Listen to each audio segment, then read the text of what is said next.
The lights are off and away they go. Extremely loose. He's managed to hold on and they get He missed the pit complete. That is crazy stuff. Side Freitas is on the grass on the infield floor. He slides through. He tags Richard Eck.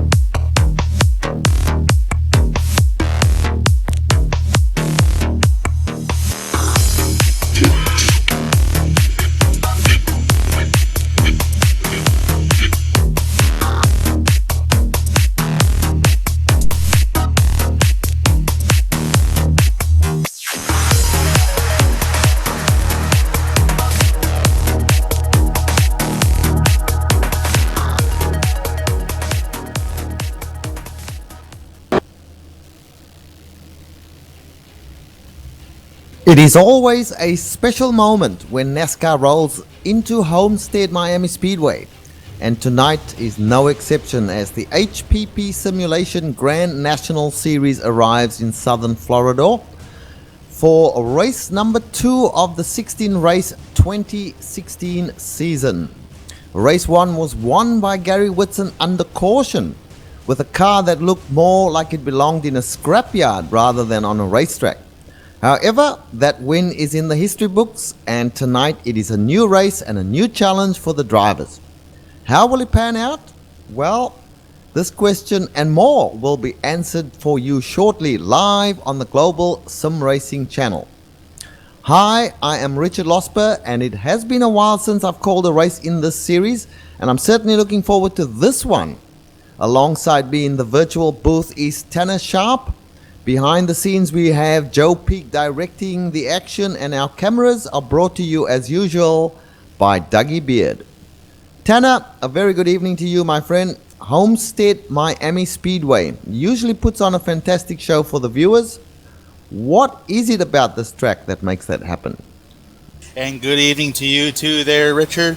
Homestead Miami Speedway, a big old 1.5-mile racetrack with 18 to 20 degrees of banking. Tonight at Homestead, we are going 100 laps with an iRacing. Actually, it's open setups tonight. 60% fuel aware, realistic weather, and the marbles on the racetrack will be cleaned up every other caution, as the rubber will be filled in as the guys turn laps during practice and qualifying. 18 to 20 degrees of banking. The preferred line is usually the high side of the racetrack, but you will see some guys that will make an attempt to go on the bottom of the racetrack, but you got to be careful out down there because it might snap loose on you.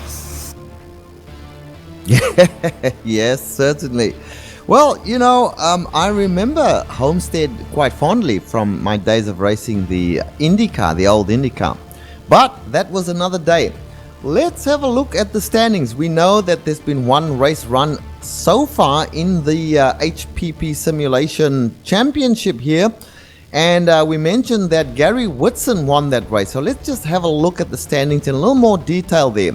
So your top 5 was Gary Whitson. He attained a total of 47 points and obviously leading the championship today. Josh Jones was second in that race, and he is 3 points back on 44 points. Then we have Robert Barney on 42 points, and he's 5 points back from the leader. Will Waslow on 41 points minus 6 points back, and in 5th place there, Tanner, we've got Jamie Moore on 39 points, 8 points back. We might just have a quick look at the rest of the top 10. Yes, you got Jeffrey Gilliam with 38 points. That's 9 points behind the race leader and sitting in 6th place point standings. Bryce Whitson Jr., who has 37 points, sitting 7th place points right there. 8th place in points is Eric Baril with 36 points. Chad Dalton with 35 points in 9th. And rounding out the top 10 in points is Brody Hayes with 35 points. 12 points back from Gary Whitson. Yep, still pretty close, and we expect that after only one race. I see there, Tanner, that qualifying has started, so it's going to be interesting to see who can set the pole time tonight. And we do remind the viewers that we have some sponsors for these and other races coming up. Derek Spear Designs, always a good supporter of iRacing, has a Lucky Dog award. True Power has an award for the pole sitter, and M-Spec Hard Charger award is one provided by M-Spec, obviously, and that is for the most positions that will be made up during the race. So, Tanner, just let's have a technical look at this car that they're using here, the Xfinity B-Class car.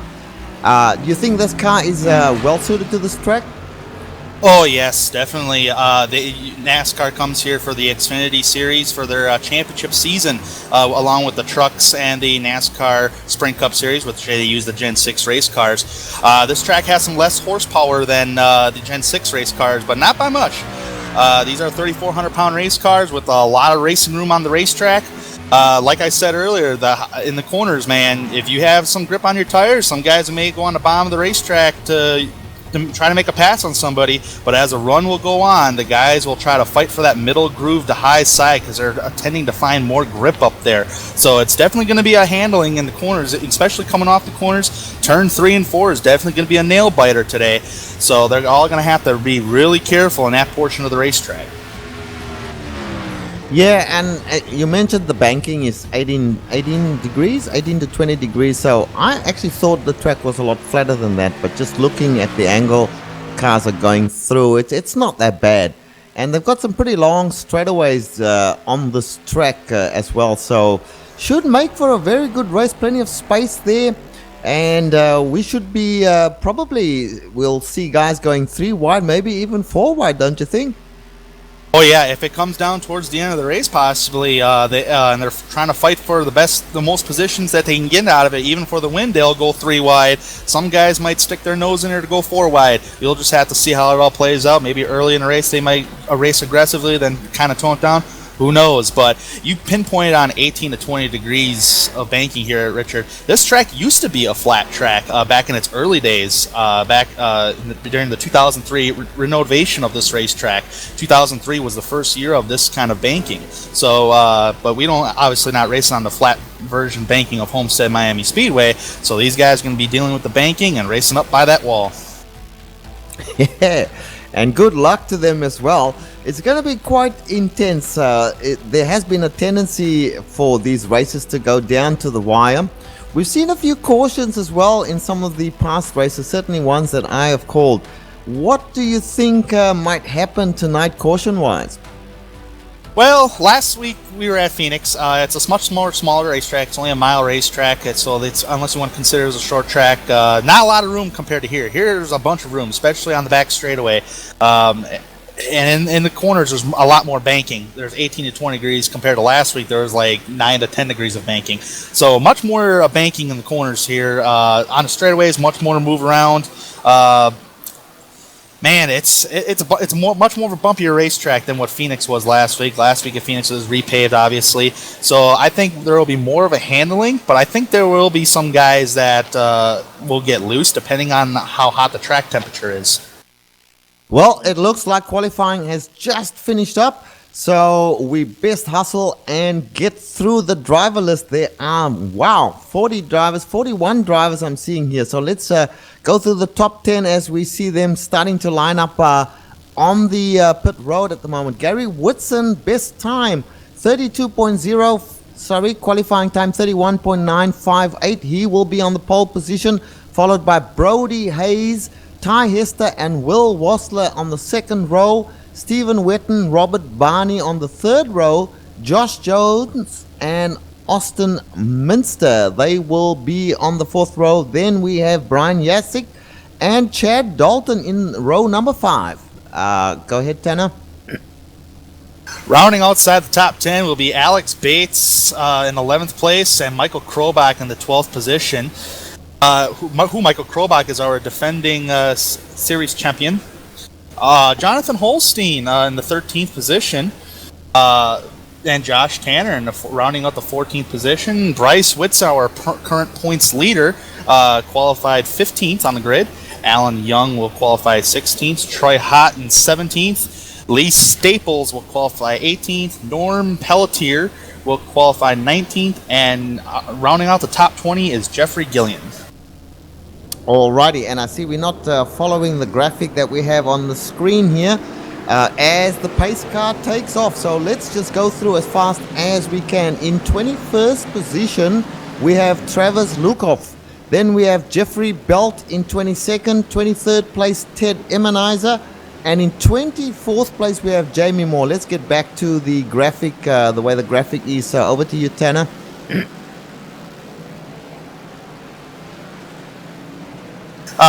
Sorry, I'm a little having some 25th place. Sorry, having some technical mic issues here. 25th position is Aaron Kleinhans. 26th is Michael Kunik. 27th place in number 45, Daniel Glover. Danny Rogers in 28th. Matisse is in 29th. And rounding out the top 30 is Edward Bray. And 31 is Travis Brown. 32, Travis McQuistion. 33rd place, sorry, Tim Knott. Then Ken Rodriguez, Evan Ross, and they're getting ready to start. Looks like we've got a few others here, Jack Strosky, Eric Burrell. Now we'll keep an eye on the pace car. The pace car should be ducking off momentarily, and they will start racing. And in fact, they are racing. The green flag has already flown, and they are racing up in the lead. We have Gary Whitson doing a good job there in the number 13, and behind him it was Brody Hayes, but Brody Hayes has given up the position to Ty Hester. And in 4th place there is Will Wassler, and 5th place Robert Barney. How's it looking further back, Tanner? Well, I'm currently looking at, there was almost some 3-wide action going into turn 3. These drivers, it was between Austin Missler, Stephen Wheaton, and Josh Jones. They were almost 3-wide entering turn 3. Right now they strung out a little bit. Some guys are not afraid to use the bottom. I did see Josh Jones get a little loose on the bottom of the racetrack down turns 3. As there's a battle between Josh Jones, Chad Dalton, Brian Yatsik, and Michael Krobot. Yes, and 2 wide just in front of Brian Yatsik. They're 2 wide going into turn number 4, and it looks like they're straightening out now. Brian Yatsik on the move there in the number 9, got the inside line on the 77, gonna try and make it happen. Nearly touching there, but they managed to. Go ahead, Tanner. Oh yeah, I was just commenting that they almost made contact in the middle of the corner there. Luckily, no harm, no foul. Racing side by side down the backstretch, entering turn number 3. A little blinking going on there for the number 77 of Chad Dalton, but no harm, no foul, as maybe the high line will prevail here. And just behind them, we've got a lurker, might we call it, Michael Krobach. Having a look there, just wondering what's going to happen in front of him. Looks like they've gone single file now. They're down low, going through the turn, and now they go up high again. And looks as if Brian Yatsik has decided that now is not the time to try and take that position. But here comes Michael Krobach on the number 9 of Brian Yatsik, going to the inside, trying to make that position. And it looks like he might get it done. We've got the number 9 up high. That's a good place to be on this track. But Michael Krobach hanging in there, Tanner. He's determined to get that position. He's definitely determined to get that position, but look back right behind these 2 pack of cars right here. The number 94 of Stephen Winton, he could have made it 3 wide, but he decided to take it easy and see which line was going to move forward. And right now he's still trying to determine. Right now Brian Yatsik gets by Michael Krobach entering turn number 3. Number 94 of Stephen Winton decide, hey, I'm going to try that too. That outside of the lane seemed to be working. But right now he's going to settle in behind the number 7 of Michael Krobach. And just in front of them, Josh Jones, let's have a look at that. He's got the number 11 firmly in his sights. He is down low. The 11's up high. The number 40 car trying to make it happen down low. The 11 has the good grip up high. Up ahead of them, there's more action going on for the 3rd place position. These guys are getting a little exy here, Tanner. Oh yeah, I mentioned it before that bottom lane might actually work. Don't. These guys are not afraid to use that bottom lane. It's 114 track temperature, and I'm expecting these guys to get loose, but the number 6 of War Whistler made it work. He got around Ty Hester just like that, and now he's going to try to hunt down Brody Hayes for 2nd place. And this battle between Josh Jones and the number 11 there of Austin Missler. has just pitted out with Austin grabbing the position. So Josh Jones backs it off just a little bit. In front of them, within the top 5, we've got a 3-car battle here with Robert Barney, Ty Hester just in front of him, and in front of him Will Wassler. All of them battling for what is the 3rd position. Meanwhile, up front, Brody Hayes and Gary Whitson also battling, and that's for P1. They are practically side by side at the moment. This is the battle for P1, Tanner. So, yeah, they changed positions the last lap side by side, and now entering turn 3, almost contact there, but no harm, no foul between the two drivers. It's a nice clean pass. These two are giving each other a lot of room, and I expect some more great racing out of these two drivers as the race progresses. Certainly, and it looks as if Gary Whitson has just given up the position for the time being. Now he goes low. He's got the 37 car up high. He's keeping it low. You mentioned the low line could work for these guys, but once you come out of the turn, it seems like the high line gives you that extra little bit of power. So it looks as if Brody Hayes has stretched his lead a bit, but here comes Gary Whitson once again as they go through turn number 4, heading down the front straight now. Gary Whitson doesn't have the power to keep, to get up there and challenge Brody Hayes, so he's going to have to wait a little bit. And contact between the number 16 of Austin Missler and the 68 of Ty Hester. There was a little smoke and some radio chatter. No harm, no foul. Nobody's getting on the radio about it really anything, but almost a wreck there. Yeah, and I love it when you say woo. It means that some action is going down as we see the number 16 and the number 40 car getting into the action here. That's Josh Jones, and the 16 was Robert Barney. So plenty of action all around the track at the moment. We are looking mostly in the top 10 at this stage. We might have time to have a look further back and see what's happening there, Tanner. Yeah, right now I'm just watching the number 16 of Robert Barney. He was actually drifting up the track every time he tried the bottom, so finally he got to the outside lane, and he lost a couple positions of it, but right now he's trying to take it easy. Maybe he understands that maybe use up the tires a little bit early, so maybe he can get them 4 fresh Goodyears on their first pit stop. Yeah, and look, the racing has been very, very clean so far. Let's hope we don't put the commentator's curse on these guys. Looking up front here, we have got a 2-wide situation. Ty Hester, and next to him, Austin Missler in the number 11 car, making a challenge, trying to get what is position number 4, and he's gonna make it happen. No, through the middle groove, there goes the number 68. And makes a dive down the straightaway and maintains his position. So all good so far in the racing here. Up front, Gary Whitson still trying to catch up to Brody Hayes, but Brody Hayes doing a great job and consolidating that P1 position that he has right now. Yeah, a little towards the middle of the pack right here. I'm seeing Bryce Whitson Jr. and Jonathan Holstein have been going at it the last couple of laps. Bryce Whitson has not even gained. He started 15th tonight. He has not gained a position yet. He actually fell back to 17th right now. 24 car of Alan Young actually hit the wall a little bit coming off turn 4. That will allow Bryce Whitson to gain a position for 14th, but he has not moved up a lot of positions like I would expect him to, but I could count on him being up in the top 10 towards the end of this race. Yeah, patience pays off.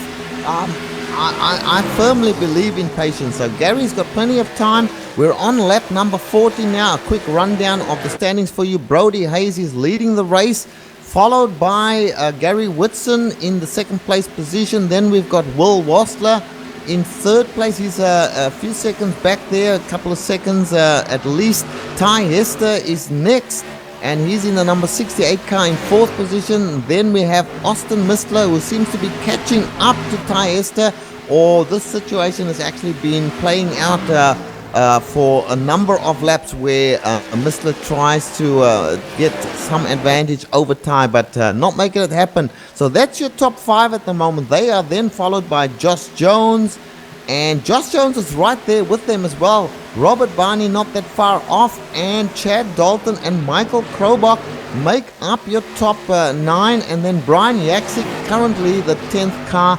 in the race. So plenty of racing to come still. Let's see what happens as we see one going down low again, trying to take the position.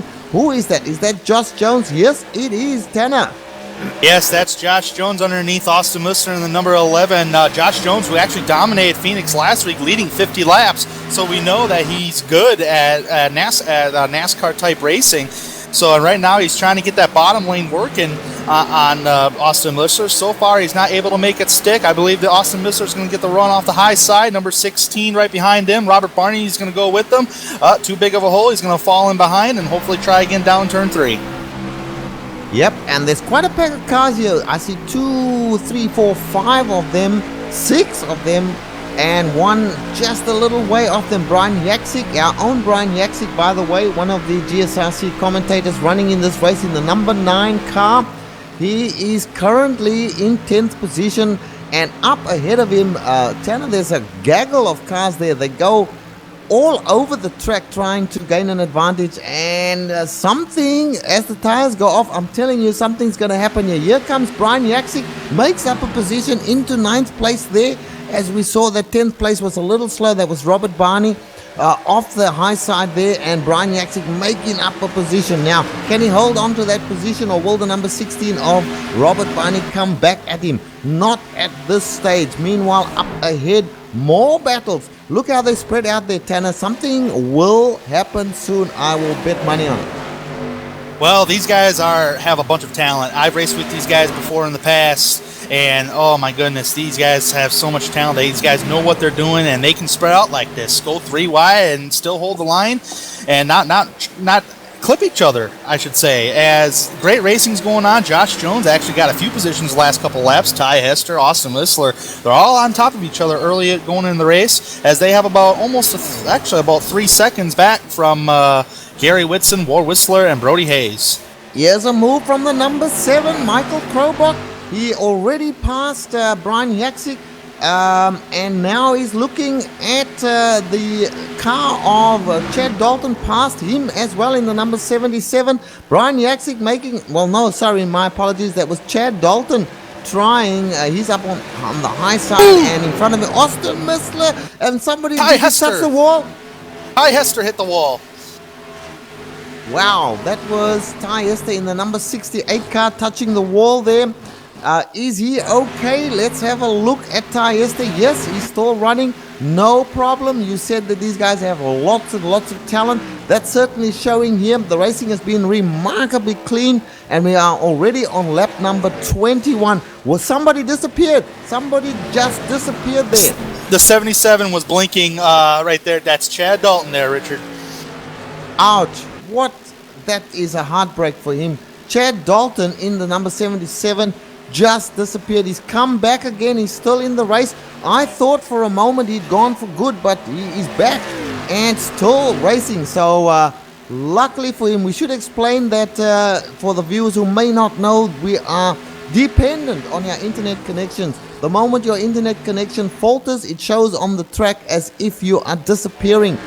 Because obviously iRacing cannot show you on the track if you're not there, if you don't have an internet connection.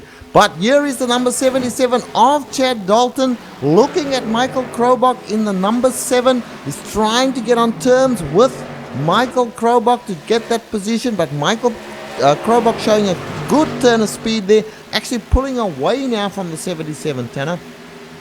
Yeah, Chad Dalton, you definitely don't want to be blinking on these kind of racetracks, because if you're around a pack of cars, it can cause a little confusion on where you are on the racetrack, and it can cause confusion to other drivers too.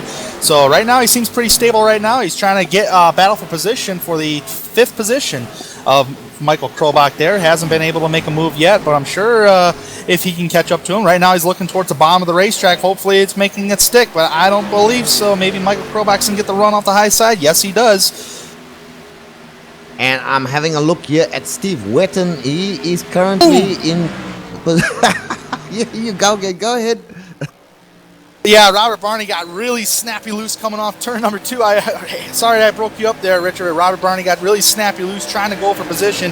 He had to lift off the gas to save the race car, and that caused Josh Tanner and Stephen Wetton to get right behind him. But No harm, no foul, though, but a scary moment for Robert Barney. And here is we getting back to Steve Wetton. He's down low on the inside there. Meanwhile, up high, just in front of him, we've got Josh Tanner. Made a move on the high side, got it done, and managed to overtake the car that is in front of Steve Wetton, which is Robert Barney. Now he's gotten past Robert Barney as well. So, oh, and another car moved past Robert Barney. That's the 94 there of Steve Wetton. So, moving forward, this is good stuff here. Good racing from both of them. And now in front of them, Josh Tanner looking to take this position from Ty Hester in the number 68. Is getting it done as well, and he moves forward yet another position. Great racing from these guys on this this track, which is wide open, and I'm sure a lot of the guys must be loving it. Oh, yeah. When you have the fresh tires, I mean, you're definitely loving it, that's for sure. But Ty Hester, I've currently been watching him the last couple of laps. He's qualified third. Ever since he hit the wall coming off turn number 4, he has been slipping back.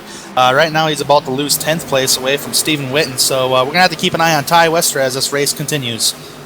And guys, we missed what happened. There was a change of the leader. Will Wasler is now leading the race here. Brody Hayes is behind him. They've got a couple of slower cars up front as well. So things are getting tight now. Gary Whitson has been relegated to third position. So we apologize. We missed that. I wonder if our director can get the change of lead for us. It might be a little far back, but we'll see if he can do that. We will follow the racing as they go past the back marker here. That back marker in front of Gary Whitson right now is Norm Pelletier in what looks to be the number 56 car. He is there. He hits the wall. So this is a little dangerous for the leaders coming through, Tanner. Yes, it is, but there's a lot of room on the racetrack to try to get around the lap car. So, and that's a fine example right there between Gary Whitson and Josh Jones getting around Norm Pelletier right there. Norm Pelletier stayed to the high side while Gary Whitson and Josh Jones went to the bottom. So much racetrack room to avoid incident. Yeah, but he did hit the wall, and that it could happen where you hit in the wall, you come back down the racetrack, and that's going to cause all kinds of problems. As we see him going, I think he's going into the pits now, is the number 56, so we won't worry too much about him. Let's get back to the front of this race here. Will Wasler leading the race here, so he's picking up a lead lap bonus there.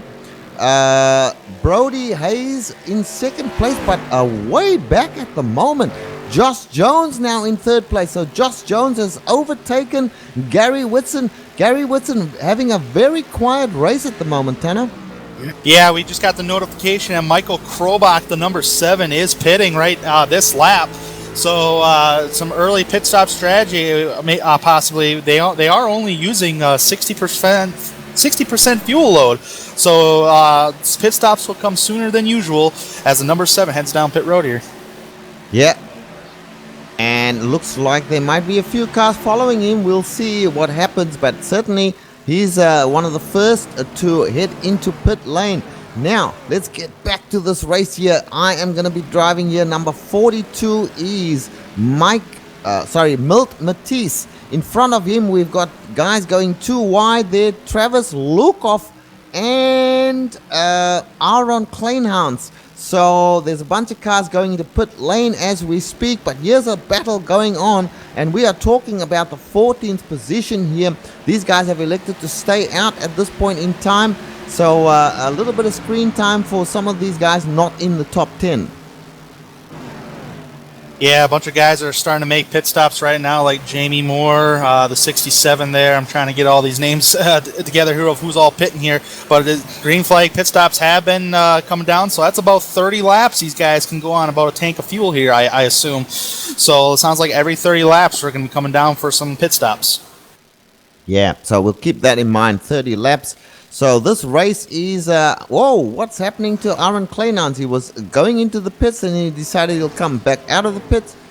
He's got using the special pit lane. And in pit lane, there's a little bit of a touch between two cars. That was Chris Ginn and Alex Bates had a bit of a touch in pit lane. That's not what you want to be doing, Tanner. No, you don't. And here at this racetrack, iRacing, you have to use the pathways for pitting, exiting, and entering. So, and unfortunately, he was a little too quick during the pathways and went off the racetrack there. But got on the pit road, no harm, no foul, no contact with anybody. All right, well, let's look at our leader coming into, who was our leader, Will Wasler. He is now in his pit box at this stage, so let's see how he goes. He's taking right side tires there. Will the left sides go up as well? Yes, they do. Why not take all 4 tires? That's the way to do it. Now he's done with his pit stop. Out he comes. Let's see where he will slot in as he goes onto the pathway, getting onto the racetrack once again. So interesting times. Will Wasler, bearing in mind Will Wasler is in the top 10. He's in the championship. He was in 4th position there, Tanner. So a good race for him here, and he could move forward. Yeah, he better be careful too. On my screen, at least, he blinked out on the pathways there, exiting pit road, but he's back now and running strong as ever. So a little bit of a scare moment for War Whistler, but right now he's running last time by 12th position. So scary moment there, as right ahead of him you got Brian Yatzik, who actually already made his pit stop. So he should gain up some ground there and enter the top 10. Back to you, Richard. Do you see anything? No, I'm just keeping an eye here on the guys who obviously have not pitted in front of these drivers who were in the lead. But Brian Yaxi doing a great job there in the number 9. He jumped Will Wasler during that pit cycle, and looks like these two, both of them at the moment, Brian and Will, are in positions 6 and 7 respectively. And some guys in front of them who have yet to pit, the Evan Roche I'm thinking of. But Brody Hayes has done his pit stop. Not sure about Steve Wetton, whether he's done a pit stop. I think not. So we should see these guys resume where they left off prior to the pit stops. Here's Brian Yaxi trying to put a move on Alex Bates. Alex Bates is not in contention at the moment. He's up there, but Brian Yaxi gets past very, very easily and moves up another position. So we'll keep an eye on Brian Yaxi, because he's now in 4th position. Yeah, so pretty much everybody has now pitted now, and this is the little rundown here after the pit stops. Brian Yatzik actually made a tons of ground here. I'll get to him in a moment, but Brody Hayes is currently the leader. Gary Whitson, Michael Krobach gained a lot of positions along with Brian Yatzik. They're the ones that pitted early, so that gains the advantage on the racetrack as far as positions concerned.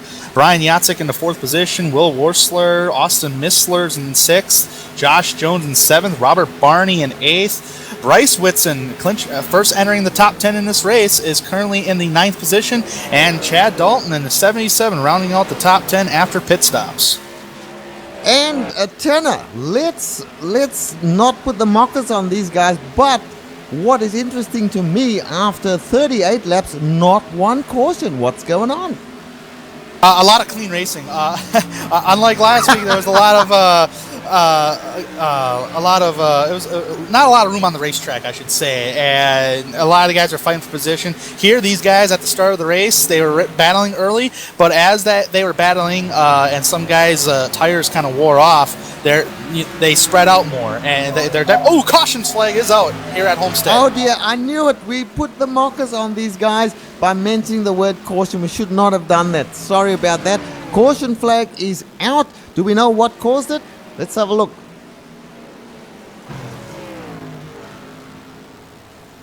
Can't see what happened there, just off the cuff. Must have been further back, Tanner, Alex Bates. I don't see anything. Number 22. Alex Bates hitting the wall. There we are. Alex Bates hits the wall. We'll get that on replay. Our director is fantastic. He's got it. Alex Bates comes out. Is that turn 4 he's coming out of, or turn 2? He's Anyway, entering turn number 3 there, Richard, as, he's entering turn 3. Some kind of problem there. He's coming down the racetrack. Oh, wow. A lot of guys did a very great job to avoid that. And, wow, that's just big time. All right. Yeah. We'll go and take a short break while the caution laps eke out, so we'll be back very, very soon. Don't go away.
And welcome back, folks, to Homestead Miami Speedway, where we had our first caution for the night after some nearly 40 laps, about 38 laps.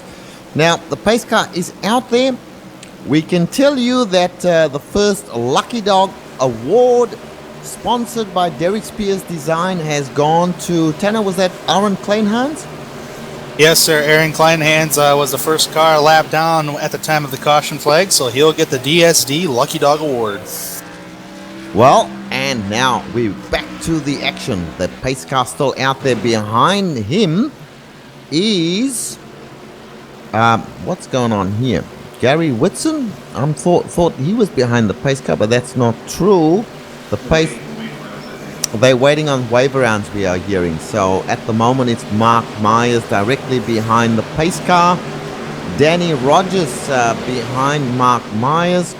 So these are not the guys showing up on my timing and scoring screen here.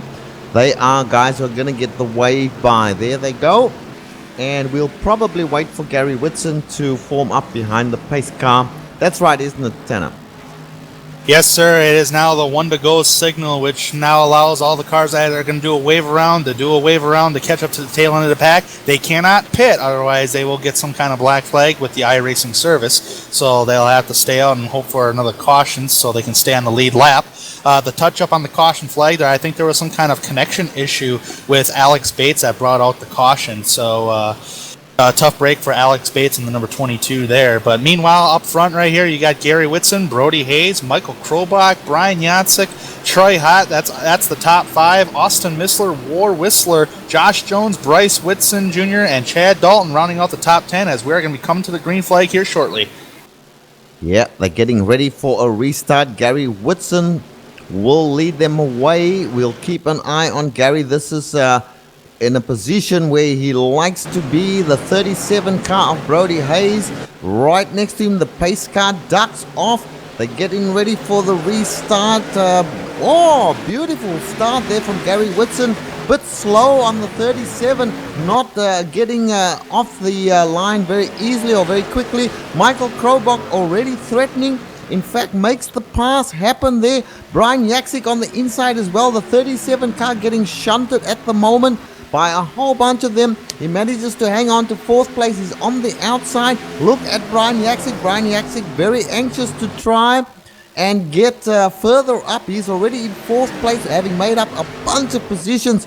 Great driving by Brian Yaksik. Austin Missler just behind us behind this group in the number 11 car as well. And then we've got Josh Jones moving forward as well. Number 77 of the Chad Dalton there got contact there from the 84 car. No caution, so everybody saved it. Everybody, wow, I thought that was going to be big right there, but very close racing. Oh, Tanner, you scared me out of my wits with that, with that shouting. I jumped 6 feet off my chair here. But let's get back to the racing. Gary Whitson still leading. Got a handy lead right now. Michael Krobach trying to chase him down. Brody Hayes on the move now. Again, Brody's he's found himself, he had a bad start, but now he's found his feet. He's squeezing the number 7 very hard. That's a little risky. There could be contact if that sort of thing happens too often. But as you mentioned, these guys know what they are doing here. The 37 car makes the pass, gets into the 2nd position, being challenged straight away by Michael Krobach now, who has the inside, does the same thing. He goes down low, and will he get it done? Yes, he will get it done, I'm thinking. So fierce battling here for the 2nd place. Meanwhile, Gary Whitson in P1, just putting a little gap on these guys, Tanner.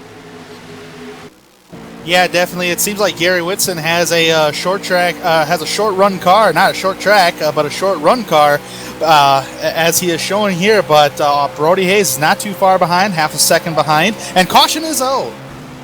There's a caution out. Yes, indeedy. Let's quickly run through and see if we can pick up where the problem was. Can't see it right now. There's so many cars on the track, very difficult to pick up. And we're looking at, we're getting information. It was Jamie Moore who caused the problem. We are looking at a replay right now. We see Jamie Moore. Oh, he goes up against the wall, comes down, gets tapped by another car coming through, and that brought out the caution. He stops up against the wall and takes a tow and escapes out there. So that's unfortunate. Our 2nd caution in just about inside 10 laps. So cautions are piling up now, Tanner. Yes, sir. Definitely the cautions are piling up, and I sure hope we're not giving the commentator's curse, because that's the 2nd caution of this race. But sorry I scared you earlier, but I just see on the corner of my eye that it was happening. We got excited. Just think how excited they got. And a whole bunch of them now heading back into pit lane to top up with the fuel. The caution being not that long ago. We'll see how many of them elect to take tires. Do you think they'll take tires again? Oh, yeah, I think these guys are going to take at least 4 tires. It seems like these guys are getting a little loose as the more they attempt to run on the bottom. But don't be surprised that some guys will try to gamble, take 2, and see how that all pays off. We've seen last week at Phoenix a bunch of guys take 2 tires and were able to stay up front. And, of course, this is an entirely different racetrack, different kind of pavement, obviously. But maybe towards the end of this race, we'll see some guys maybe take 2, depending upon if we get a caution or not. Yep, I'm watching the leaders here. They are all in the pits right now. Most of them taking 4 tires, not gambling on the 2, which is probably the safest way to do it. And most of them coming back out now. Most of them on fresh rubber. So they will fall in behind the pace car. The guys that were in front of them will get their wave bys, no doubt. And we should see some good racing in just a few laps. I'll just check with our director. Director, should we take a short break at this point, or what's your feeling? Let's take a very short break while the pace car is still out there. Sorry about that. And we'll come back very, very shortly.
And welcome back to the HPP simulation race year number 2 at Homestead, Miami. Pace car still out there, but the lights are out.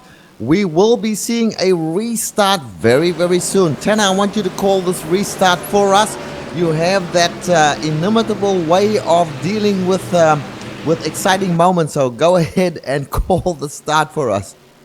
All right, we'll do there, Richard. As we're in the middle of 3 and 4, going to be coming to the green. Right as of right now, you have Lee Staples, I believe. The first car on 4 tires is the 13 of Gary Whitson coming to the green flag right here. Lee Staples takes the green flag.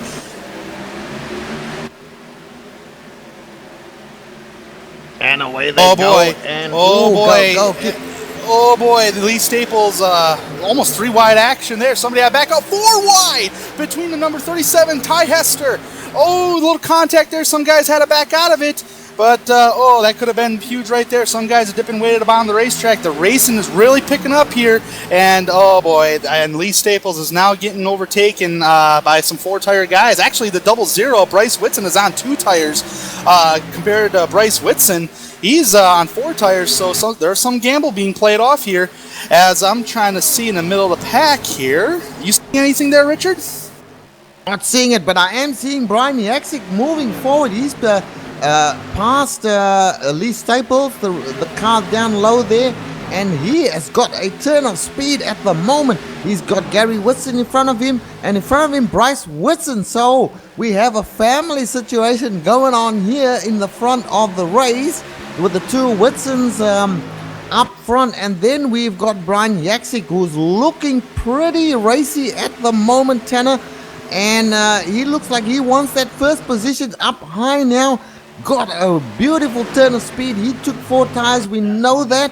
Here's a pass for the lead, which is Whitson on Whitson. Brian Yaksik holding off for the moment, trying to see what's going to happen. Will he duck down low? He is going low for the turn, but that's just the standard way to go through there. But he really has got some speed, Tanner. It looks like he'll be going for the lead very shortly. 3 wide they go now into turn number 1, but he backs out. Oh yeah, Brian Yatsik's been knocking on these 2 guys' door for about the last lap or 2, and he still is. But I'm really shocked that the 2 tires are really holding up on the 00 of Bryce Whitson. But usually the Whitson guys, if they take 2 tires, they will be able to hang up front no matter what. But right now they're still battling for the lead. The number 13 of Gary Whitson, he might get the run off the high side here. Bryce is hanging on the bottom very strong. And right behind them, same situation. Brian Yatsik and Brody Hayes battling side by side. Close action all over the racetrack here, Richard. Yep. But look at Brian. He seems to get good speed coming off the turns there, and really is being blocked a little by the Whitsons. Can't get a clear run. But Brody Hayes is also in the same position. Brody Hayes, look at him there. They're all down low. They're 2 wide in front of Brody. He's looking for a way through. He's got the speed. Now he goes up high, trying to get past the number 00 car there, which is Bryce Whitson. Bryce Whitson, remember, started in 15th position up front at the moment, but now being passed there by Brody Hayes. And Josh Jones in it as well. They're trying to put the moves on Bryce Whitson and succeeding, Tanner. Yeah, definitely. And back on that topic, when you get the good run on somebody, you ain't got nowhere to go. You just ain't got nowhere to go. You're kind of forced to kill your run. But I don't know if these guys are blocking there. Maybe not. Maybe a little early in a run to be doing all that. But yeah, these guys are just running in a tight pack. And when you get that nice good run, you know you have a fast car, but you just cannot. But you're kind of forced to give it up, and just kind of hang behind, see what happens. Hopefully, the guys ahead of you, side by side, can break it up to where you can take advantage of that. And it looks as if Bryce Whitson going backwards at the moment. The number 7 there, Michael Krobach, in it as well. There's a battle for the lead. We're hearing Brian Yaksik trying to make it happen on the low side, but not getting it done at this point in time. Gary Whitson hanging in there. Gary Whitson is a fantastic driver, I have to say. He has led almost most of this race, excepting for a few laps in the middle there. They are on lap 61, Tanner, so the laps are running out. You're going to see guys getting a little bit anxious to try and get to the front now and make their move, isn't it? Oh, yes, it is. And right now, and this is just in my opinion, I'm not quite sure what they have left in their fuel tanks, but I believe we're going to have one more pit stop because the longer these guys are running and the more they're on that gas, the more they're using up fuel. So they're going to have to make, in my opinion, I think they're going to have to at least make one more pit stop. And so I'm kind of curious to see who's going to be making the early pit stop to gain the position advantage. But right now, Brian Yatzik is definitely in position as he's going for the lead right now, entering turn number 3 under Gary Whitson side by side. Let's see if he can make it stick on the bottom there. So far, so good. Drifting up the track. Oh, wow, he's really making it stick there, Richard. Yeah, he's making the move happen. Brian Yatzik on the number 13 of Gary Whitson. Gary Whitson driving the car off the turns magnificently. Brian, on the other hand, down low. And now they move up the racetrack. And Gary Whitson gives it up, but he moves straight to the inside. They're going to touch. I knew that was going to be a problem there. Let's have another look at that on replay. That is just the most unfortunate thing there, Tanner.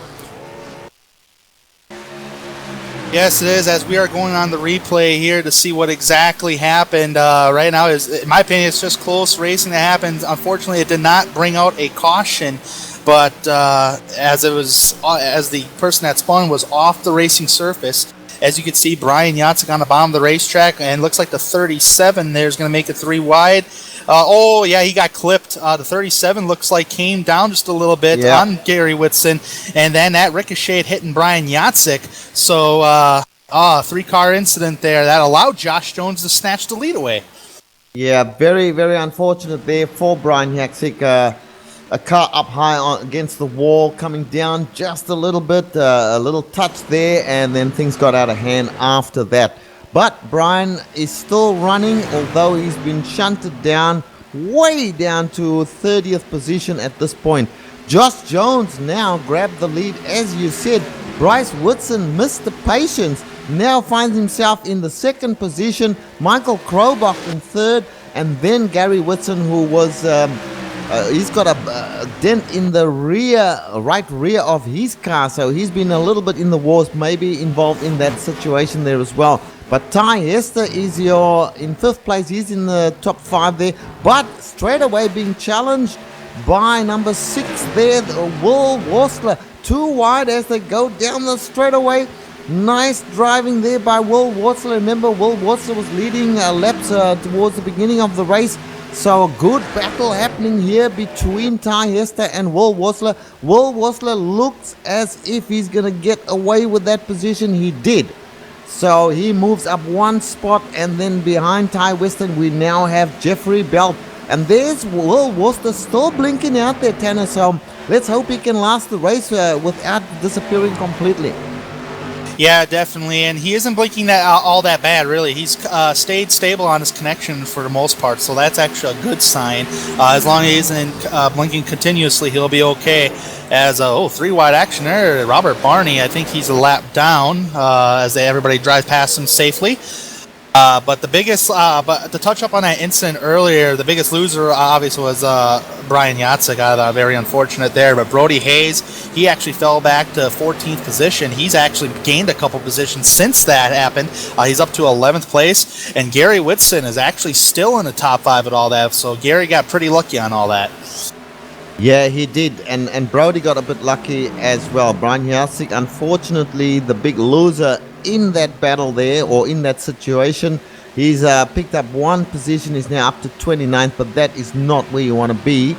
Luckily, it's only the 2nd race of the series, so plenty of time in other races, but he was looking really good, going for the lead. Now we see the 97 car breezing by the 37 there. 97 is Travis Brown. We haven't called his name at all in this race, but he just breezed past Brody Hayes as if he was standing still, and he's got an enormous turn of speed looking at the guys in front of him now. Travis Brown, watch out for this guy.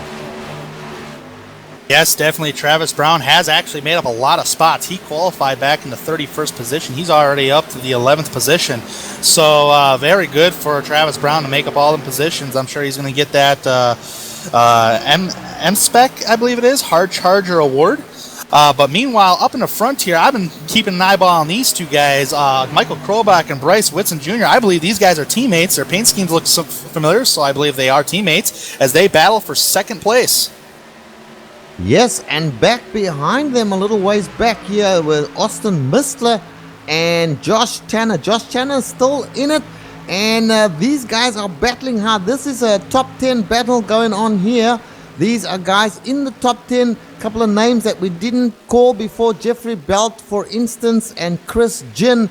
These guys are now in the top 10. Travis Brown just outside the top 10 at the moment, but making a run into the top 10. This is where the action is, from about position 4, 5 to position 10. A whole gaggle of cars there, and then of course you've got the three leaders, Josh Jones, Michael Krobach, and Bryce Whitson, with Will Wartzler. Actually, Will Wartzler is in third place at this time. So Gary Whitson has been shunted back one more place. Gary is still struggling. He's struggling a bit now by the looks of it, Tanner. Yes, it is, and maybe that damage has come into play with his aerodynamics as Gary Whitson currently runs in the 5th position. But the race, I've been keeping an eye on this pack right here with the number 11 Austin Mistler, Chris Ginn, Josh Tanner, and Travis Brown. There's actually a race going on here for an award, I believe, between Chris Ginn and the number 10 and the number 97 of Travis Brown. Both of those guys start outside the top 30, and they are now clinching the top 10. So we'll have to keep an eye on these two as this continues. Absolutely, and that award is the M-Spec Hard Charger Award. It's for the most positions made up in the race. It looks like it might be those guys, but we'll have to confirm that after the race is finished.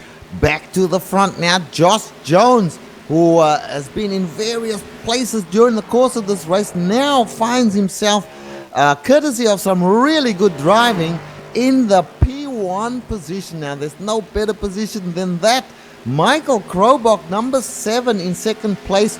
Will Wartzler in third place. And then Bryce Whitson, Mr. Patience, I'm going to name him, because he has just shown absolute patience and finds himself now just off the podium.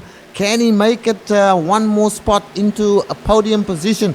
And you know what, Tanner, you were quite correct. I'm pretty sure there's going to have to be another pit stop before the end of this race, even if it goes green all the way. Of course, if caution comes out, everybody will duck in and fill up and get new tires, and that'll actually be a little disappointing. I would like to see this go green so we have a green flag pit stops to contend with. Yeah, as we see right now, Michael Krobach is now entering the pit road. You have to use the pathways to get to pit road. That's actually an iRacing rule onto the service. So otherwise, you would get a black flag. But Michael Krobach now getting an early advantage by pitting. Yeah, this might be a good deal, because if he gets his pit stop out of the way right now and a caution comes out and everybody ducks into the pits, that will serve him in good stead. So, bit of strategy going on there, Tanner. Definitely, as I have eyeballs on Michael Krobach here. He's taking right sides are up, 2 tires right here, going around maybe for 4 tires. 4 tires definitely. It looks like 4 tires and gas as he pits with, well, approximately 25 laps to go here. And a bunch of other guys going in as well. I see Bryce Whitson going in there. We'll keep an eye on Bryce Whitson to see what he does. Bryce Whitson coming to his pit box right now. Whoa, there's a car. Jeffrey Gilliam looks very, very badly damaged. Austin Mistler in there. Gary Whitson still not in. No, that's Gary Whitson coming in as well. So, bunch of the front runners coming into their pit stalls. Oh, and Gary missed his pit box and had to back it into the pit stall once again. So, that's going to cost him even more time there, Tanner. Oh, yeah, definitely. With 2 tires. 2 tires. Oh, he may have gained some of that time back. I'm not quite sure, but the 00 actually was on 2 tires when that last caution came out. So he remained in the top 5. So that was a great strategy call by Bryce Whitson there. Gary Whitson goes through his pit box. You do lose about 2 to 3 seconds down pit road with that little miscue. So he decided to back it up, change 2 tires, and go, because he understands we are reaching towards the end of the race. Quite correct. We are on lap number 77 out of 100 laps. So what we are talking about here is only 22 laps to go now. So 22 laps running around at 32 seconds. We are talking only about 11, 12 minutes of racing left in this race. Not a lot of time. Meanwhile, Travis Brown he was showing as being in first place, but he's actually gone into the pits, just coming out now. I wish iRacing would keep their timing and scoring up to date. iRacing, are you listening? I believe they're doing their best right now, as a bunch of guys are going through prior pit stops here. Gary and Bryce Whitson actually gained a little time on War Whistler here. Last time by, War Whistler is currently in the 14th position at the moment. He did make a pit stop, so we'll have to see how this race fans out as these pit stops progress. But right now you have Eric Barrell as our current race leader. He qualified back into the 37th position, so I tip my hat to him for all them position makeups. You seeing anything there, Richard? No, I'm not quite sure exactly. It's always difficult times when the pit stops take place, but Eric Barral showing as being in the lead, but he's being overtaken by a bunch of cars now. So as soon as they cross the line, we'll get a clearer picture of what is actually going on right here, because Eric Burrell showing first place, Alan Young, Danny Rogers with a very badly, Alan Young with a very badly damaged car. These guys certainly will not be in the first position at the end of the race, that is for sure. But who actually is in first place at this stage, I have no idea. Well, as of right now, it is Eric Barrell. He has yet to make a pit stop, as he is being overtaken by Ty Hester here. But usually when green flag pit stops happen, the longer you stay out there, the longer you are actually losing time towards the other drivers. So if I was Eric Barrell, I would pit as soon as possible. As of right now, I believe he is hoping for a caution flag, because if a caution flag does come out, that might force everybody else to go down pit road, because it just seems like tire management is going to be key here. We have seen guys that have ran well early enough, but as a run went on, they've fallen off. So tires are definitely an impact here. Oh, absolutely. In virtually every single race, whether that's on the road or on the oval, tires are always the most crucial factor.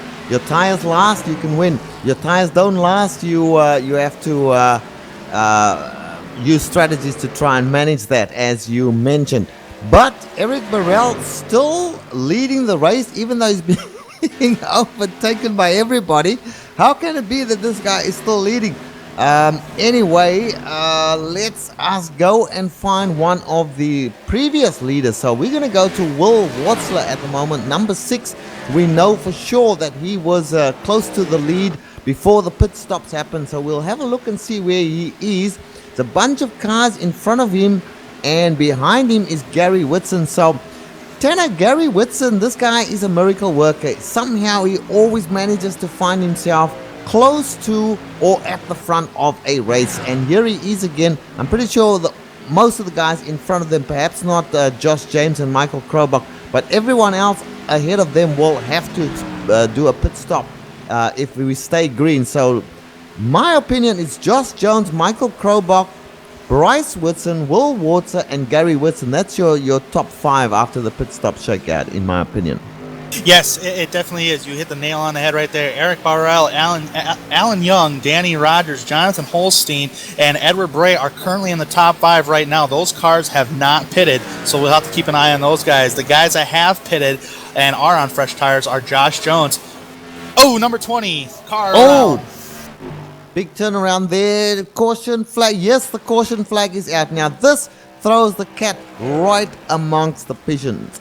Eric Burrell, Alan Young, those guys will be able to duck down into the pits now as we have a look at the replay and see what happened here first. Oh my goodness, I'm not quite sure what happened there.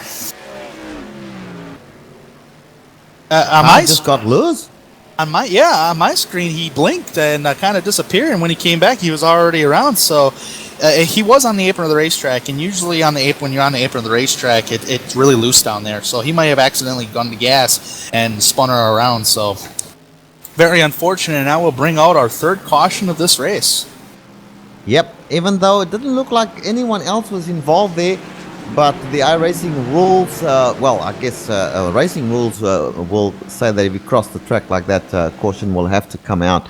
So this will be a caution on lap number 87, and there won't be many laps left, Tanner, at the restart of this race. So we're going to take a short break, and when we come back, hopefully this will be the final stint that will be in. Everybody will have enough stuff to get them to the end of the race, and it should be pretty exciting, so don't go away.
Welcome back once again to the HPP simulation. The race taking place here at Homestead Miami Speedway. And we were talking off air about what might possibly happen. We are on lap number 90, so Tanner, we've got a 10 lap dash to the end of this race. Everybody has updated their tires, updated their fuel. There shouldn't be any problems. It's going to be a run to the line, as we see now that the pace car ducks off Michael Krobach, and in front of him Eric Barral takes off Michael Krobach in the 7th following. Behind them we have Gary Whitson. The racing is going at full pace at this point in time. I'm excited. Josh Jones is in there as well. Alan Young, he's holding station there in the 24. Bryce Whitson behind them. They all packed up one behind the other. There's a little bit of too wide going on there with Gary Whitson. Gary Whitson moving into third place. We've got Josh Jones hanging on there. This is looking very, very exciting, Tanner. Oh yeah, definitely exciting. As Gary Whitson, I'm pretty sure he wants to try that outside lane as it's getting the momentum coming off the corners. As we've seen, Gary Whitson was side by side with Josh Jones. Josh Jones is actually wanting the outside lane over the second place car, Eric Barrell. He will take that as they are 3 wide on the back stretch. Entering turn number 3, that's Ty Hester, Gary Whitson, and number 7-3 of Jonathan Holstein. Almost contact there. Gary Whitson dropping like a rock, and I can quite imagine that damage earlier in the race is really playing into dividends as 3 wide again for another position here. That's for about 10th position. Gary Whitson's really dropping back there, Richard. Yes, and I want to say that Eric Barral and Alan Young are holding their own with these guys. They've ducked in, got fresh rubber. Now, all of a sudden, they are up near the front and they're feeling their oats. Have a look at who's leading this race. The number 7 of Michael Krobach. You said it, that he might be the standout. He might be the one to be there at the end. But behind him, we've got Josh Jones. Josh Jones, he seems to be making up a little bit of time on him. It might be between these guys. And of course, in the third place, we've got Bryce Whitson, Mr. Patience, I call him. He's making up time as well. So between those 3 and Will Wasler, who's also in there now, Alan Young and Eric Barral have been overtaken by these 4. These have been your front runners pretty much most of the race. Coming down to the wire now, lap number 94, only 6 laps to go when they cross the line. Oh, there's a wreck on the front stretch. There are 4 wide. Oh dear. Yes, a big shunt there involving at least 4 cars, possibly more, as other guys come from behind and pile into that. So this is another caution. That might well be it for the race. Who was leading? Michael Krobach. Keep an eye on that. That might be your podium right there. We'll see what happens. Or there might be a 1 lap dash for the race at the end there. We'll wait and see what happens. Let's have a look at the replay in the meantime, Tanner. Oh yeah, as you can see, there was just not enough room for these cars. These guys were 4 wide coming off the corner of the racetrack, and it just takes a little bit of a touch on a rear quarter panel to turn somebody, and just not a lot of room. Very unfortunate that wasn't for those guys, but that could have been bigger. But good job for the guys that were in the back of the pack trying to avoid that. Hopefully, we can maybe get another replay touch on that again. Yeah, we can have another. We are looking at the replay. This time we're in the car on board with Brian Yaksik and moving back there towards Travis Lukov. There's the touch. No, it happened in front of them. It happened in front of them. We a whole gaggle of cars, and then everything just went crazy, and you see cars everywhere. That's most unfortunate. But I'll tell you who's happy. Michael Krobach is happy, Tanner. Yes, he is, and he was actually not really pulling away from Josh Jones because Josh Jones was coming in on him in a hurry. But there was a little gap, but they were pretty even as far as lap times is concerned. But Michael Krobach is happy for this caution, and I believe this race will end under caution. Wow, Michael Krobach, that relief off of his chest is like, you take a deep breath. Josh Jones, Bryce Whitson all get a top 3 podium finish. Yeah, that's correct. And, after 100 laps at a long track like Homestead, Miami, it's tough going. You've got to manage your tires, you've got to manage your fuel, you've got to keep an eye on all the other guys for 100 laps. These guys have done it all before, but even so, when you get to the end of a race, a 100-lap race at a long track, you are pretty relieved. And Michael Krobach sits in the P1 position at this point, and we're on lap 97. I believe if there's only 1 lap to go, they don't do a 1-lap dash. I read that somewhere. Is that correct?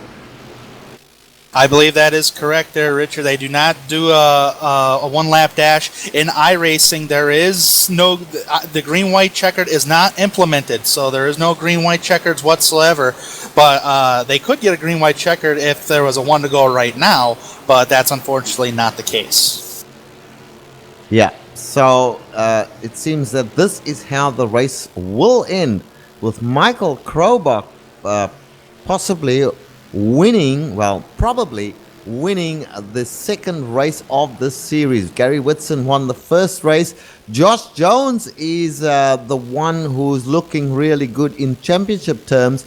He's got 2 second places. You don't have to win to be in the lead of a championship. And Will Wasler in 4th place in the championship currently, 4th place here tonight.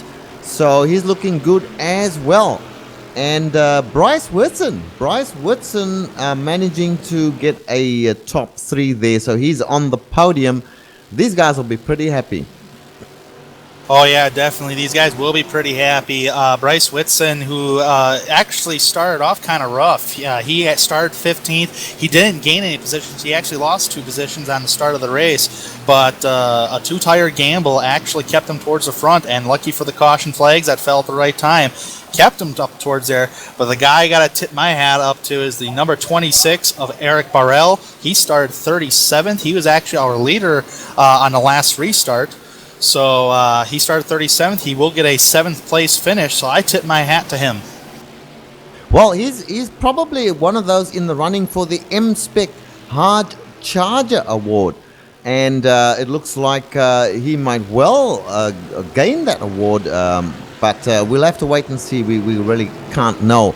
My sympathies or a little bit of a disappointing race, I guess, for Gary Whitson.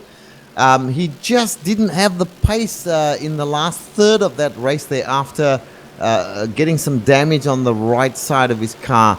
Otherwise, he might well have been up with the top 3 there, but he's not that far out of it. 11th place. I think he'll probably be disappointed with that, Tanner, but he just didn't have the pace at the end of the race there. Yeah, he's been running up front all this race. He understood he had a fast car and all that, but on that last restart, he just kind of dropped like a rock.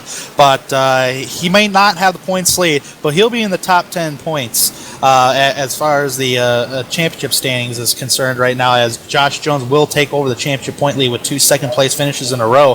But I think the 2 biggest guys that had fast cars tonight that turned out to be really disappointing for them is Brian Yatsik and Brody Hayes. Both of them were up there. They led laps. They are currently in position 19th and 20th between the 2 drivers.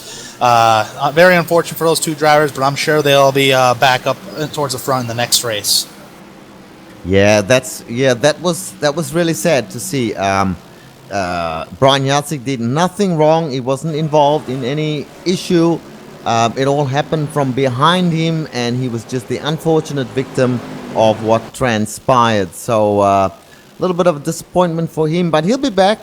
We all understand that this is racing. Weird things happen. Unfortunate things do happen. Aaron Kleinhans. So let's just give a shout out to Aaron Kleinhans. He got the first Derek Spears Designs Lucky Dog Award. And I guess there have been a few others handed out during the course of the race, but we didn't keep track of those ones. We did know about the first one. The True Power Pole Award, that went to... the checkered flag is coming down. We are hearing from our director, who keeps an eye on these things and gives us a rap over the knuckles if we miss these things as well. So it looks like the checkered flag has flown, and our winner, Tanner, call it. Who won the race? Michael Krobach wins here today at Homestead Miami Speedway. Yes, and I gave it to you to call because you picked him just before the last caution came out. You picked him to win. So good on you. That was a good pick. And we'll take a break now as things go a little crazy with drivers all over the place. Then we'll come back and we'll call all the standings for you.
Welcome back to the HPP simulation, and we have our race results for you straight up now. So we'll get into that, and then we are going to do some driver interviews. So first off, let's call the top 10 for you. The winner of tonight's race, one under caution, was Michael Krobach from Canada. Josh Jones was second place. Al Bryce Whitson Jr. in third place. Will Worstler in fourth place. Alan Young, great drive from him, in fifth place. Ty Hester in sixth place. Eric Barral in seventh place. Extra great drive from him, coming from something like 37th place. So 8th place went to Austin Mistler. 9th place went to Jonathan Holstein. And 10th place, Tanner, went to Chad Dalton. And outside the top 10 is number 13, Gary Whitson, who finishes in the 11th position. 12th position is Travis Brown. 13th position is Travis Lakonhoff. Hopefully I got that right. 14th position is Michael Kunik. 15th position is Jack Starowski. 16th position is Stephen Wheaton. 17th position is Milt Matisse. 18th position is Lee Staples. 19th position is Brian Yatsik. And rounding out the top 20 is Brody Hayes. And in 21st place in the HPP Simulation Grand National Series today was Chris Ginn. Then in 22nd position, Travis McQuistion. 23rd place went to Josh Tanner. 24th place to Danny Rogers. 25th place to Norm Pelletier.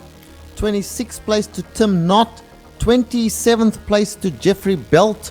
28th place to Edward Bray. 29th place Jackie Palmore. And 30th place went to Daniel Glover. Tanner? And rounding out the top 30, you have Mark Myers, who finishes 31st, Robert Barney in 32nd, Ken Rodriguez finishes 33rd, Alex Bates finishes 34th, Troy Haight finishes 35th, Jamie Moore in 36th, Ted Emmenheiser finishes in the 37th position, Aaron Kleinhans finishes in the 38th position, Jeffrey Gilliam finishes in the 39th position, Evan Roush in the 40th position, and Scott Williamson rounds out the 41st position. And those are all your positions. 41 cars started, 41 cars got a position. Now we get to the interesting part here. I do enjoy this part of the broadcast. So we've got a couple of drivers, 3 of them in fact in the ready for interview room. Let's bring in our winner tonight, Michael Krobach. And Tanner, you're going to have a chat with Michael Krobach first up. Yes, I'm down here in Victory Lane. I'm down here in Victory Lane with Michael Krobach. An impressive run today, Michael. I understand your crew is celebrating here, but impressive run today here at Homestead. You started in the 12th position outside the top 10. You ran the top 10 pretty much this entire race. I understand you pitted earlier than other drivers. Was that some kind of a strategy heading into the first part of the green flag pit stops? Yeah, absolutely, Tanner. I thought, I was driving pretty conservatively for most of the green flag runs, wanting to save my tires, and it paid out at the end, but I was looking at the lap tracker there, and we probably fell off about a good 2 seconds at the end of a long run.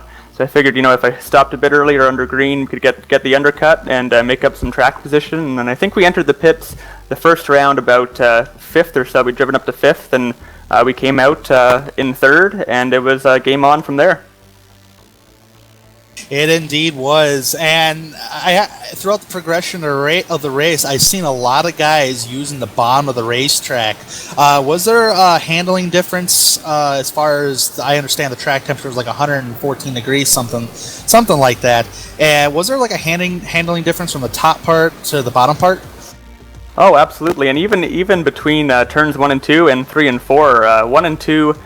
You could start running at the bottom very early in the run, but as the tires started to wear out and the track got a bit slicker, you had to run the top if you wanted any speed in turns 1 and 2, but the top would absolutely not work in 3 and 4, so you had to kind of hug the bottom there, the nose would kind of slide up a bit, so you had to be very easy on the gas, getting back to the gas, and just drive a conservative race, which is what we did here. And when that last caution came out, the top 5 hadn't made their green flag pit stops yet, and I figured they'd probably come in for 4 tires, and the only chance for me to put that number 7 HPP Simulation Chevrolet in victory lane would be to gamble and take 2 tires, and we did, and we held them off at the end. Very indeed. As I bet you were, it was a huge relief off your shoulders of that caution coming out. It seemed like you and Josh Jones had for some pretty even cars on the racetrack today, but I'm pretty sure you are relieved that caution came out towards the end of the race there. Yeah, absolutely. When the 26 stayed out, he was on even tires with me, but I knew Josh took 4 tires at the very end, and the 26 raced him pretty cleanly, pretty hard, but held him up a bit. And that gave me some time to get a little bit of a gap going there on the 40, but he had 4 fresh tires, and he was coming hard at the end. And I was just praying for a caution to come out, and it did. And we got Mark Hargett's company in victory lane, and I want to give him a big shout out for all his support for the series. He does an amazing job with prizes and with the sponsorship of the HPP Simulation Series. And I'm really proud to represent his company and his product and put him in victory lane today. All right, Michael. Well, I'll let you get back to your celebration with your pit crew. That is Michael Krobach, winner of today's race at the Homestead Miami Speedway. And I understand, Richard, you have caught up with Josh Jones. Correct, sir. We are going to bring Josh Jones into the booth right now, dragging him in. Let's get him in here. There he is. Josh Jones, you got a copy? Yes, sir, I got you. Josh Jones, well, first of all, congratulations on this 2nd place today. Tough race, 100 laps at a racetrack. It's pretty open, lots of cars on the racetrack, 40 cars. In fact, your race was a little up and down. You were at times right in the lead of this race. I believe you did lead a few laps at one point. You were a little ways back at other points in the race.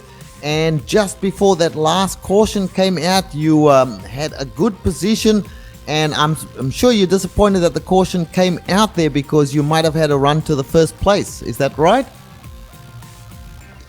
Yeah, that's exactly right. I mean, I really feel like I had this race won if that last caution wouldn't have came out. But I mean, those guys did a really good job. Michael was really fast there, and I think he got 2 tires there at the end, and I had 4. So I don't know if it would have stayed green. You never know what would have happened. But yeah, I mean, it was a tough race. I mean, the setup was really tight this week. It was all about just trying to save that right front. And I want to thank my teammate Will Wursler. He and I worked really hard this week to try to figure out a line that would work and where we wouldn't use that tire up, and I think we did a pretty good job at that. Oh, you most certainly did a great job. I would go as far as to say a brilliant job. Now, I want to ask you the same question that we asked Michael Krobach. It seemed like the grooves on the racetrack altered or changed between turns 1 and 2 and 3 and 4. Did you find that as well? Yeah, I mean, I think for me it was just more of, I mean, the line that I ran kind of depended on what stage I was at in the run. I mean, at first I could really dive down into 3 and use a little bit of gas to get it sideways. But as the run went on, you kind of had to ease off of that. And then same way in 1 and 2, although I kind of stuck to running the high line. But again, as the run went on, I could kind of get a little bit lower coming out of 2. And that seemed to work best for that right front. Yeah, that's pretty similar to what Michael Krobach said.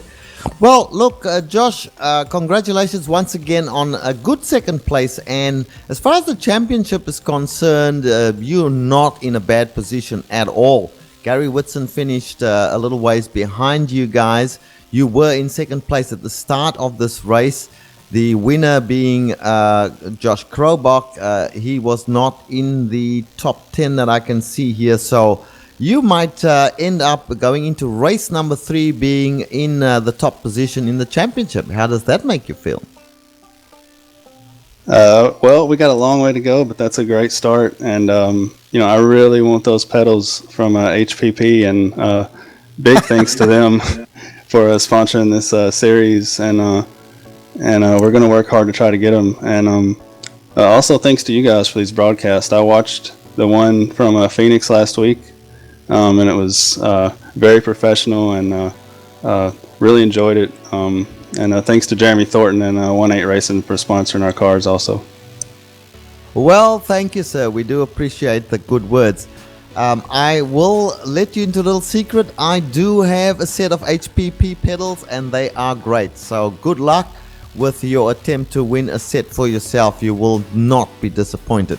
Well, thank you for talking to us, sir, and we will let you get back to celebrating your second place with your teammates and your pit crew there. Now, we've got one more to go, one more interview to go, and Tanner, why don't we bring in Mr. Bryce Whitson, and you have a chat with him. I have caught up with Bryce Whitson, and Bryce, man, it was a hard-fought day for a lot of teams, and especially you in particular. You started in the 15th position, and I had eyeballs on you, and you weren't really moving up as quickly as you wanted to. How did your strategy pay off from the start of the race to now during the race?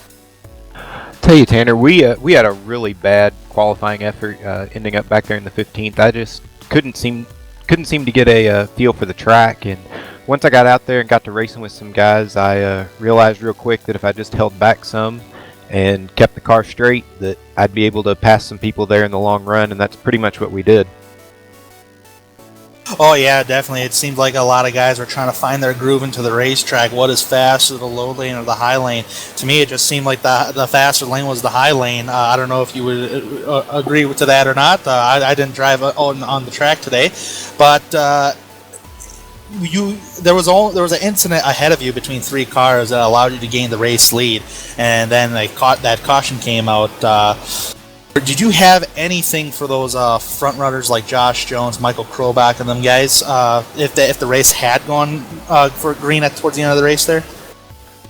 I'll be honest, Tanner, I was not looking forward to that last caution that we had. I felt like I had a better car at that point than Josh and Michael.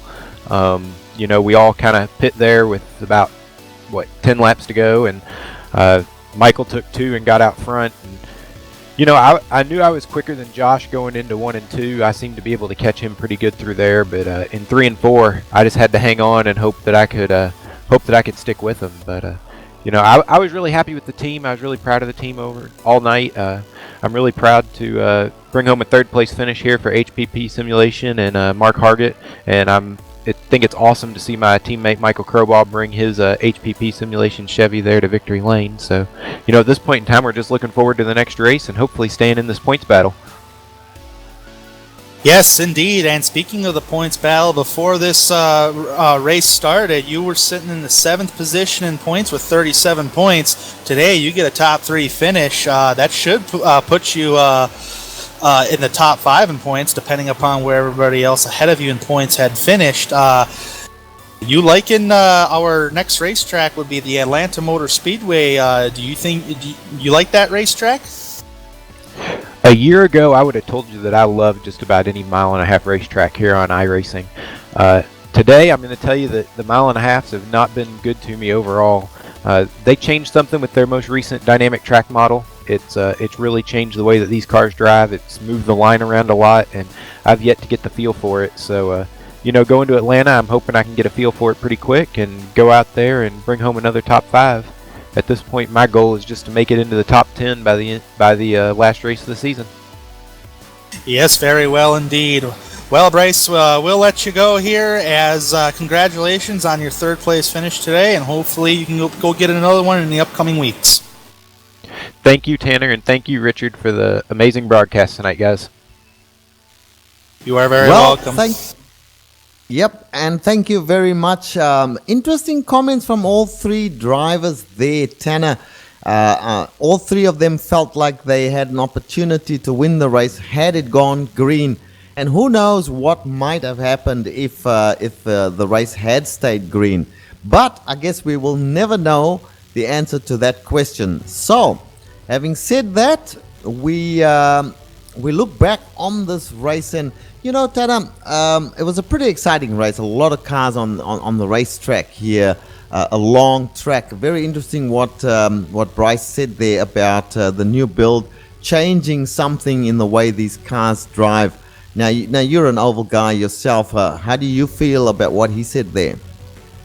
Oh, I definitely would feel him. I have a hard time. I'm pretty much in the same boat as him whenever I go to the Atlanta Motor Speedway myself. But to me, it always depends, because I do believe this league, HPP Simulation Grand National Series, I believe they use the dynamic weather and dynamic track. So if I enter the next race as a driver, I don't know what the track is going to be like, whether it's going to be a clean race track, some rubber on the track, or what. I'm not quite sure, and how to set my car up. So it really plagues a lot of questions when you first enter it, but when you first get on the racetrack and get the feel for everything, you start to understand how your car is and what you can do to make it better.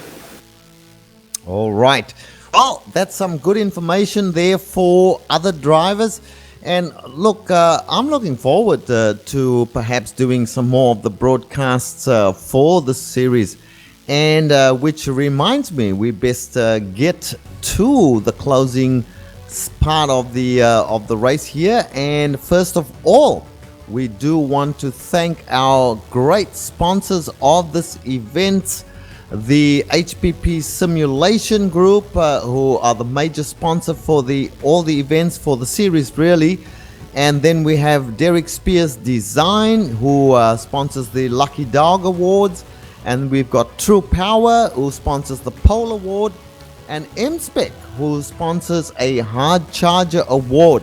So thank you to these sponsors. They obviously are very important to the series organizers. Speaking of which, we would certainly like to thank the organizers of the HPP Simulation Grand National Series as well. It looks like a great series to follow for you guys out there viewing this particular race. Keep following. It's going to be even better as the series goes forward. We would also like to thank all the competitors who 41 of them turned out tonight, and each one doing their best for themselves and their sponsors. So good on them for doing that as well. As usual, we thank the makers of all the various software and hardware that we here at GSRC use to help make this stream possible. You'll see all the names on your screen, and you have seen them throughout the broadcast. Thanks to the team today, Joe Peak, our director, Tanner Sharp, great call, and of course our camera guru, Dougie Beard, who works away in the background providing us with some great camera angles and great camera shots. If you want to find out more about us, GSRC, the Global Sim Racing Channel, our details are on the screen. You will find out how to get in touch with us, and also see where some of the other places that we hang out. So be sure to check out our YouTube channel. Give us a like there, or subscribe if you want to be informed of all our upcoming races right there on YouTube. They're also on our website as well, and on Facebook and on Twitter. We would like to send a special thank you also to Eric Ekholm and Casey Lalonde, who provide us with some great music. You can see their details on the screen right now, ericekholm.com, caseylalonde.bandcamp.com. Do have a listen to their music. They have some great titles and great tracks for your listening pleasure. Well, we have got all our upcoming races and our other series as well have been showing on screen at various times during the broadcast. Be sure to check those out and mark them down on your calendar, and tune in to watch your favorite drivers in action. So until next time, race clean, race hard, and we will see you on track.